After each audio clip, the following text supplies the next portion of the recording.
We'll continue our discussion of the normal distribution and also the inverse distribution. So we're going to assume our random variable is normally distributed with some mean and standard deviation.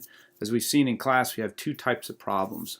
We either need to find a probability, or we're given a probability and we need to find the x value.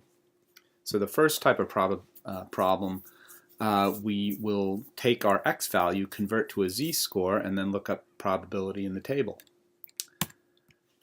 The second type of problem is an inverse problem. We're given a probability and we look backwards in the table, and then we find a z-score, and then we convert that to an x value.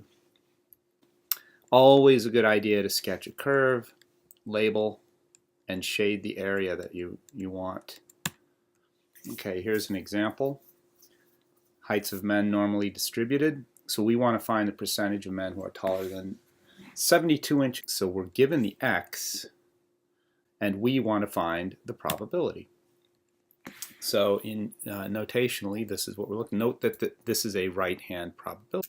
Okay, so always make a sketch, and if we locate the mean, we can tell, we know that 72 is going to be bigger than the mean, and we want people who are taller, percentage taller, so that's a right-hand probability. We're looking for this area here.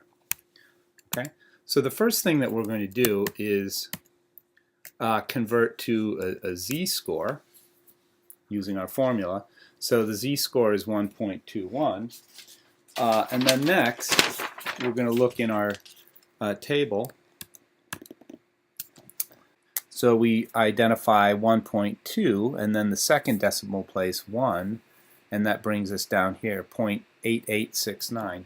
Now we know that this is going to be a left-hand probability because that's how the table works.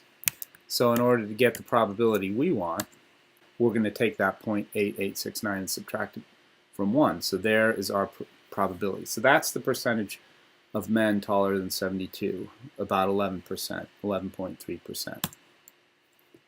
Okay, here's how the picture looks.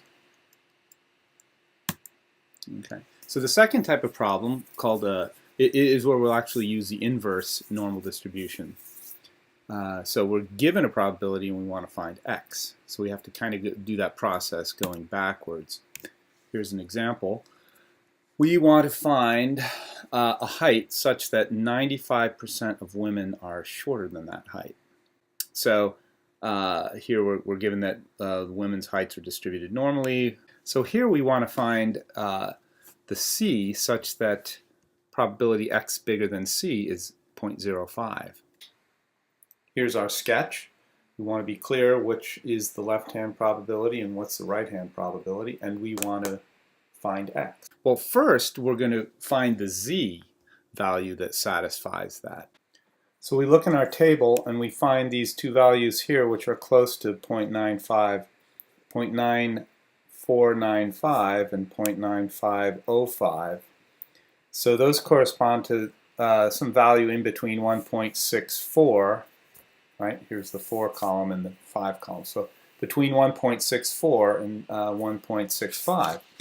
And you notice the asterisk here. Well, that's because this is an important critical value, and the number in between those two values is 1.645. So that is our critical value. We have the z value that satisfies that given probability. Now we need to find the x value. So what we can do, as we saw in class, we can solve for x using the z-score formula here. And here's what we get for x.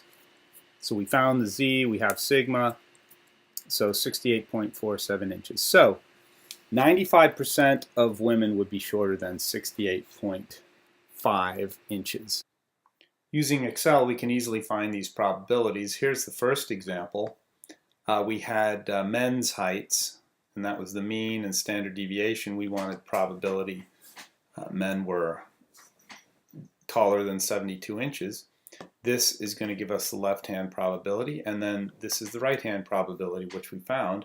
So this is the percentage that are greater than 72 inches. If you look at the formula, all we did was take 1 minus this value here, right? As we saw, we had to do that before. How do we find this value?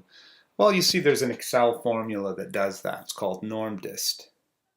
And it even tells you what these values are. So x is your x value. You got your mean, standard deviation.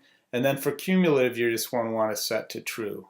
Okay, so in this quick sheet, all you have to do is enter in the mean, standard deviation, and x, and you get both those probabilities.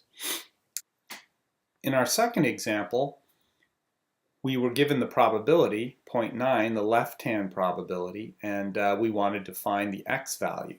Okay, and we had a different mean and standard deviation. These were women's heights.